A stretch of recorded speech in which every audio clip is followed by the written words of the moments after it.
Scam.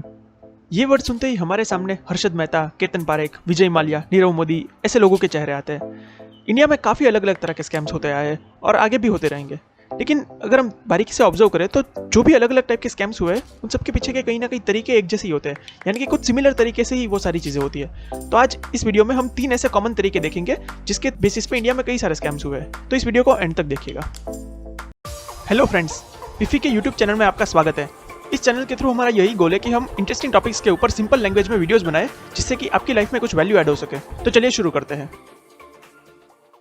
तो सबसे पहले तरीका का स्कैम है सर्कुलर ट्रेडिंग और पंप एंड डंप, जो कि हर्षद मेहता और केतन पारेख के स्कैम का बहुत बड़ा पार्ट था और स्टॉक मार्केट के अंदर ये बहुत ही कॉमन है, काफी टाइम से चलता ही आ रहा है। ये आज भी कहीं ना कहीं हमें ये स्कैम दिखता ही रहता है, इस तरह की चीजें, पंप एंड डंप और सर्कुलर ट्रेडिंग। तो समझते हैं कि ये क्या होता है।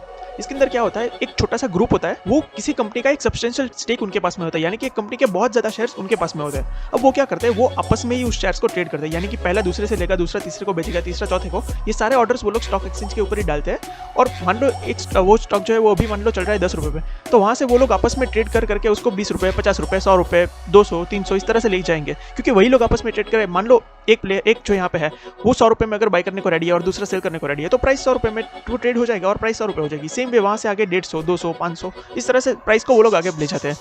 उसके बाद में जब एक लेवल पे प्राइस बहुत ज़्यादा हो जाती है 500, 1000, फिर धीरे धीरे करके वो सारी इन्फॉर्मेशन जो है वो आम लोगों तक पहुंचती है कि हाँ भाई ये शेयर जो है वो काफ़ी बढ़ रहा है। इस तरह की काफ़ी चीज़ें होती है। यूट्यूब के थ्रू, अलग अलग इन्फ्लुएंसेस के थ्रू लोगों को इन सब चीज़ों के बारे में बताया जाता है और फिर लोग भी वो शेयर्स खरीदने जाते हैं। और जैसे ही जनरल पब्लिक जो है वो इन सब चीज़ों में घुसती है, जो ग्रुप होता है वो धीरे धीरे अपने शेयर्स को बेचने लगता है, यानी कि वो अपने शेयर्स कम करने लगता है। शुरुआत में जब प्राइस कम होते हैं तो वो आपस में ही शेयर्स को लेते बेचते रहते हैं, बाई सेल करते रहते हैं और प्राइसेस को ऊपर ले जाते हैं, यानी कि प्राइसेस को पंप करते हैं। एक 10-20 रुपये वाला शेयर जो है उसको वो 400, 500, 1000 रुपये तक भी ले जाते हैं और उसके बाद में वहाँ से वो डंप करने लगते हैं, यानी कि आम लोगों को वो शेयर्स बेचने लगते हैं। तो इस तरह से बहुत सारा पैसा कमाते हैं। अब इससे बचने का क्या तरीका है? सिंपल है। अगर आप ट्रेडिंग इन्वेस्टिंग करते हो तो आप निफ्टी 200 तक स्टिक करो, यानी कि निफ्टी के जो टॉप के 200 स्टॉक्स है आप उसी के अंदर रहो, ट्रेडिंग करो, इन्वेस्टिंग करो।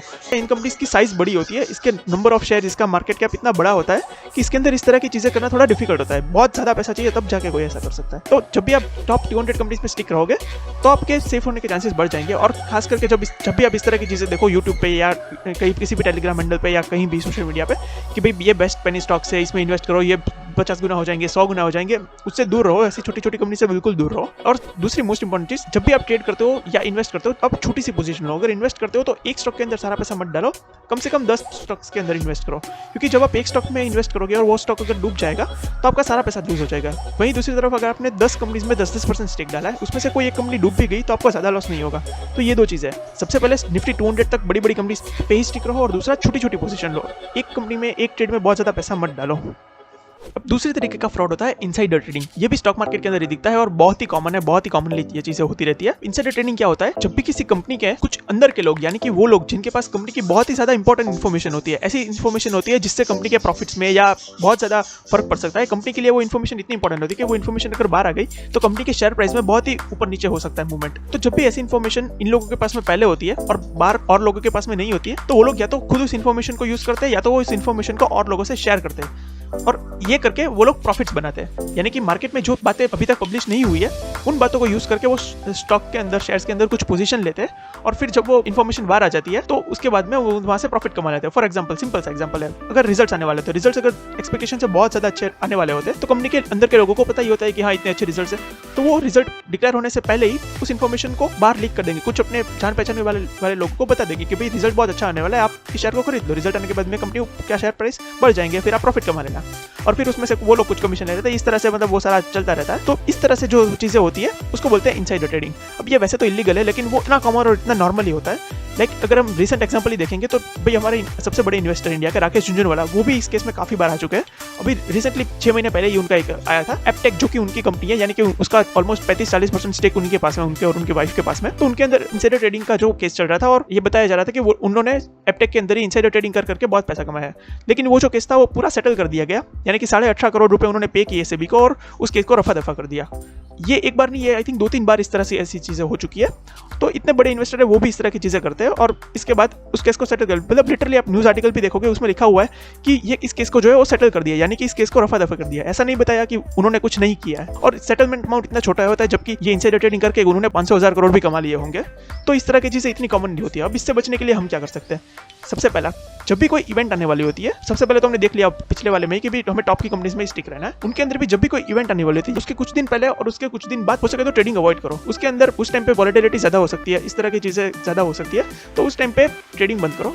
और सेकंड थिंग, जब भी आप जो भी करो ट्रेडिंग, स्पेशली जब भी करते हो, एक स्टॉप लॉस जरूर रखना है, स्ट्रिक्टली स्टॉप लॉस को फॉलो करना है। अगर उस लेवल को ब्रीच कर देता है, आपको उस पोजीशन से निकल जाना है। अब तीसरे तरीके का फ्रॉड होता है बैंकिंग फ्रॉड, जो मोस्टली हमने ये विजय माल्या, नीरव मोदी, इन सब केसेस में देखा कि बैंक का फ्रॉड हुआ। अभी रिसेंटली एबीजे शिपयार्ड का भी हुआ था। तो इन सब के पीछे क्या होता है, ये सारे जो फ्रॉड्स होते हैं वो बेसिकली लोन के डिफॉल्ट्स होते हैं, यानी कि बैंक के पास से उन्होंने लोन लिया, पैसा लिया और उसको वापस नहीं किया। अब हमारे माइंड में ये आएगा कि भाई बैंक ऐसे ही थोड़ी लोन दे देगी। बैंक जब भी लोन लेती है कुछ ना कुछ सिक्योरिटी रखती है। तो दो तरह की लोन्स होती है, एक जब भी कोई बिजनेस लोन होती है तो उसके अंदर सिक्योरिटीज हो भी सकती है और नहीं भी होती है। कई बार बिजनेसेस को बिना सिक्योरिटी के भी लोन्स दी जाती है। या तो दूसरा, सिक्योरिटीज मिलती है लेकिन बैंक ऑफिशियल्स को वो लोग रिश्वत देते हैं, करप्शन करते हैं और उन सिक्योरिटीज की जो वैल्यू है वो ज्यादा दिखा देते हैं। यानी कि मान लो एक बिल्डिंग है, उसकी वैल्यू है 1 करोड़ रुपए, लेकिन वो सब उल्टी सीधी चीजें करके उसकी वैल्यू जो है वो 40-50 करोड़ दिखा दी और उस 1 करोड़ की बिल्डिंग के बदले में इतने ज्यादा लोन ली। अब क्या करेंगे, लोन रिपे करने के टाइम पे वो इंडिया छोड़ के भाग जाएंगे और बोलेंगे भाई ये बिल्डिंग है, रखो, जो करना है करो। अब वो लोग तो 40-50 करोड़ की लोन लेके भाग गए, जबकि बिल्डिंग की वैल्यू तो 1 करोड़ ही है। तो बैंक जो है वो सिर्फ इतना ही पैसा रिकवर कर पाएगी, बाकी का पैसा बैंक का डूब जाएगा। तो इस तरह से जो चीजें होती है, लोन के डिफॉल्ट्स होते हैं, ये एक सबसे कॉमन तरीका है बैंकिंग फ्रॉड्स का। अब ये इनडायरेक्टली बहुत ज़्यादा फर्क पड़ता है, क्योंकि ऐसी चीज़ों से कंट्री की जो ग्रोथ है वो कम हो जाती है और अल्टीमेटली अगर कंपनी स्लोली ग्रो करेगी तो वो हमें भी अफेक्ट करेगा। और दूसरा, अगर फ्यूचर में मान लो हम किसी ऐसी कंपनी में जॉब करते हैं और वो कंपनी ऐसी चीज़ें करती है और कंपनी डूब जाती है तो हमारी जॉब चली जाएगी। तो इनडायरेक्टली लॉन्ग टर्म में ये सारी चीज़ें भी हमें अफेक्ट कर सकती है। तो इससे बचने के लिए हम ज़्यादा तो कुछ नहीं कर सकते। सिंपल सी चीज़ इतनी कर सकते हैं कि हम इन सब चीज़ों में नहीं पड़ेंगे, यानी कि हम ना रिश्वत लेंगे ना रिश्वत देंगे। अगर हम किसी बैंक ऑफिशियल है, किसी गवर्नमेंट एम्प्लॉय है, तो हम रिश्वत लेंगे भी नहीं, किसी को रिश्वत देंगे नहीं। ये एक सिंपल सी चीज़ ही हम कर सकते हैं, इससे ज़्यादा हम और कुछ नहीं कर सकते। तो हमने यहाँ पे तीनों तरीकों को देखा, जहाँ पे हमने देखा कि मेजॉरिटी ऑफ द स्कैम्स जो होते हैं वो करने के तरीके एक जैसे होते हैं, अलग अलग टाइप के जरूर होते हैं, लेकिन उसके पीछे का जो तरीका होता है वो एक जैसे ही होता है। और ये सब स्कैम्स, फ्रॉड, ये सब काफ़ी सालों से, सदियों से चलता रहा। इवन राजा महाराजाओं के ज़मानों में भी ये सब धोखाधड़ी और वगैरह होती थी और आज के टाइम पे भी होता है और फ्यूचर में भी जो भी होगा कुछ ना कुछ होता ही रहेगा, क्योंकि लोग जो लालची होते हैं वो कोई ना कोई तरीका करेंगे, कुछ ना कुछ गलत करते ही रहेंगे।